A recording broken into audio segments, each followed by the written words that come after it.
भारत दुनिया की 5वीं सबसे बड़ी अर्थव्यवस्था। आइए इस वीडियो में समझते हैं कि कैसे चलता और रोज विकसित होता है इतना बड़ा देश। अगर आप पैसा कमाते हैं या खर्च करते हैं या बिजनेस चलाते हैं तो निश्चित ही आप किसी न किसी तरह से टैक्स जरूर देते होंगे। चलिए आज इस वीडियो में आसान भाषा में हम चर्चा करते हैं कि टैक्स क्या होता है, कौन लेता है और हम किस तरीके से टैक्स पे करते हैं। तो सबसे पहले समझते हैं कि टैक्स होता क्या है। टैक्स एक ऐसा पैसा होता है जो हम सरकार को देते हैं ताकि वो उस पैसे को देश के डेवलपमेंट में लगा सके। हम कह सकते हैं कि ये लोगों का देश के लिए एक छोटा सा कंट्रीब्यूशन होता है, जिससे कई सारी चीज़ें देश में होती हैं, जैसे कि इस पैसे को डिफेंस सेक्टर में लगाया जाता है, इस पैसे को इंफ्रास्ट्रक्चर डेवलप करने में लगाया जाता है, हॉस्पिटल्स, रोड, एजुकेशन, है ना, और भी बहुत सारी चीज़ें, कई सारी स्कीमें जो सरकार के द्वारा चलाई जाती हैं वो इन्हीं टैक्स से आती हैं। आखिर टैक्स लगाता कौन है? भारत में दो लेवल पे टैक्स लगता है, एक जो लगाती है सेंट्रल गवर्नमेंट और एक जो लगाती है स्टेट गवर्नमेंट। टैक्स होते कितने प्रकार के हैं? टैक्स मुख्य रूप से दो प्रकार के होते हैं, एक डायरेक्ट टैक्स और एक इनडायरेक्ट टैक्स। तो सबसे पहले हम बात करते हैं डायरेक्ट टैक्स की। डायरेक्ट टैक्स भी दो तरीके का होता है, एक होता है इनकम टैक्स, यानी कि जो हमारे इनकम पे लगता है, हमारी कमाई पे लगता है, और दूसरा होता है कॉर्पोरेट टैक्स, यानी कि जो कंपनी की कमाई पर लगाया जाता है। तो सबसे पहले हम बात करते हैं इनकम टैक्स की, उसके बाद हम बात करेंगे कॉर्पोरेट टैक्स की। तो आइए सबसे पहले इनकम टैक्स को समझते हैं। भारत में दो तरह की रेजिमे हैं। जब आप इनकम टैक्स फाइल करेंगे तो आप वहाँ पे चूज़ कर सकते हैं। रेजिम का मतलब ये होता है कि आप कितनी सैलरी पर या फिर कितने इनकम पे कितना टैक्स देंगे।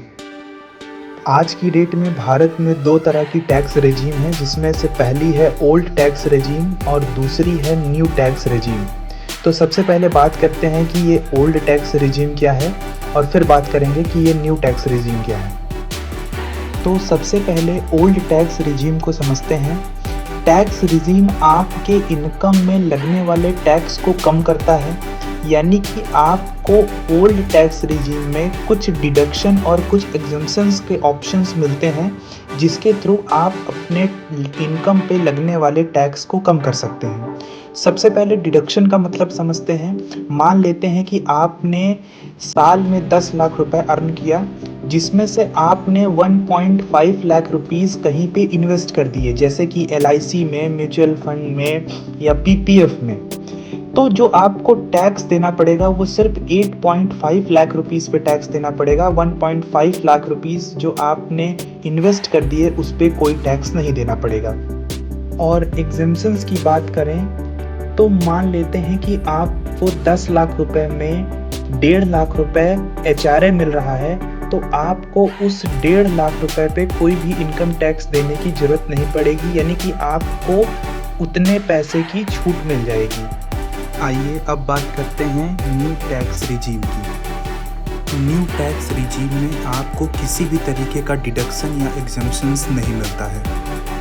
न्यू टैक्स रिजीम में स्लैब होते हैं, यानी कि आप जिस स्लैब में आते हैं आपको उस हिसाब से भारत सरकार को टैक्स देना पड़ता है। चलिए न्यू टैक्स स्लैब को हम एग्जाम्पल से समझने की कोशिश करते हैं।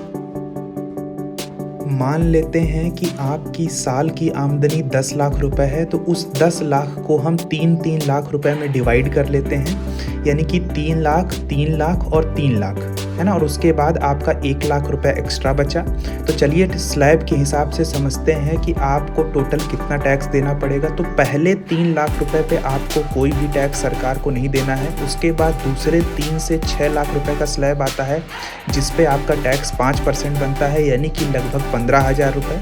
उसके बाद तीसरा स्लैब आता है 6 से 9 लाख रुपए का, जिसमें आपको 10% टैक्स देना पड़ता है, यानी कि लगभग 30,000 रुपये। उसके बाद बचा आपका 1 लाख रुपए लास्ट का, जिस जो कि स्लैब है 9 से 12 लाख रुपए का, यानी कि आपका 1 लाख रुपए जो है उस पे लगेगा आपका 15% टैक्स, यानी कि लगभग 15,000 रुपए।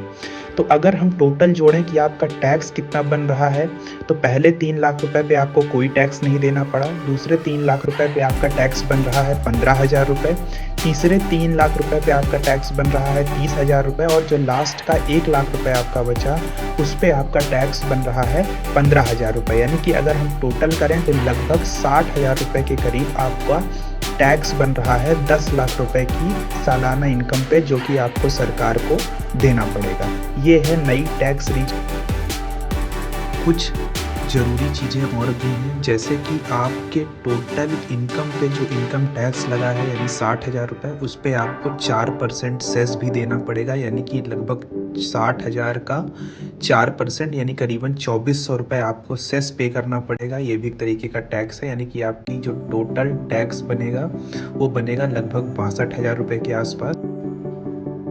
फाइनेंशियल ईयर 2024-25 में अगर आपकी इनकम 7 लाख रुपए के आसपास है तो आपको उतने पैसे पर कोई भी टैक्स नहीं देना पड़ेगा। अगर आपकी इनकम 7 लाख रुपए से ऊपर है तभी आपके लिए टैक्स एप्लीकेबल होगा। चलिए कॉर्पोरेट टैक्स को समझते हैं। जब कंपनी प्रॉफिट कमाती है तो कंपनी को अपने प्रॉफिट का कुछ हिस्सा सरकार को टैक्स के रूप में देना पड़ता है, जिसे कॉर्पोरेट टैक्स कहते हैं।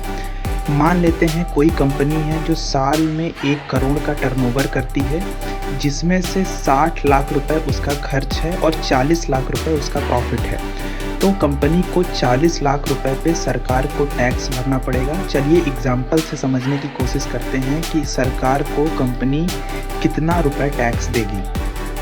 कॉर्पोरेट टैक्स में भी सरकार की 2 रिजीमें हैं। पहली है ओल्ड टैक्स रिजीम और दूसरी है न्यू टैक्स रिजीम।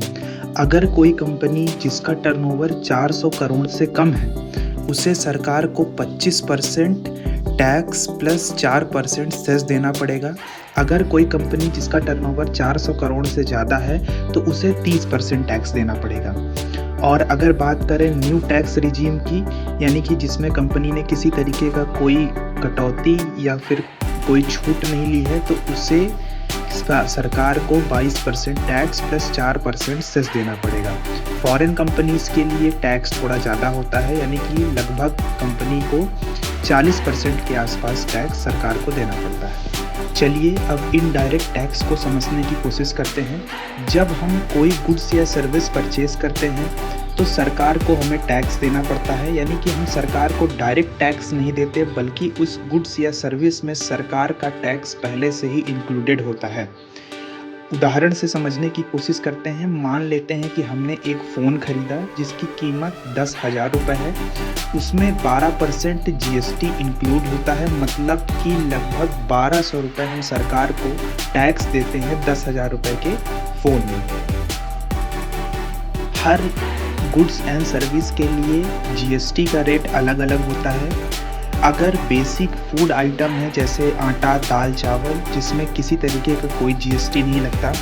अगर कोई डेयरी प्रोडक्ट है या रेल टिकट है तो उसमें सरकार 5% GST लेती है। अगर कोई फ़ोन है या इलेक्ट्रॉनिक आइटम है उसमें सरकार 12% GST लेती है। अगर किसी रेस्टोरेंट में हम खाना खाते हैं या कोई ऑनलाइन सर्विस लेते हैं तो उसमें हमें 18% GST देना पड़ता है। और जो लग्जरी आइटम्स होते हैं जैसे कार है ना, इन सब चीज़ों में, या फिर कोई भी लग्जरी प्रोडक्ट है, इन सब चीज़ों में सरकार 28% GST लेती है। टोबैको प्रोडक्ट्स पे भी सरकार 28% GST चार्ज करती है। GST का मतलब होता है गुड्स एंड सर्विस टैक्स। पहले और अब की बात करें तो पहले कई तरीके के टैक्स लगते थे, जैसे वैट है ना, जैसे service tax, excise duty, custom duty, इस तरीके के कई सारे टैक्स थे जिसे सरकार ने एक करके GST में शामिल कर दिया है। इस वीडियो में बस इतना ही। बहुत बहुत शुक्रिया आपका वीडियो देखने के लिए। अगर वीडियो अच्छी लगी हो तो वीडियो को लाइक कीजिए, चैनल को सब्सक्राइब कीजिए ऐसी और भी इंफॉर्मेटिव वीडियो देखने के लिए।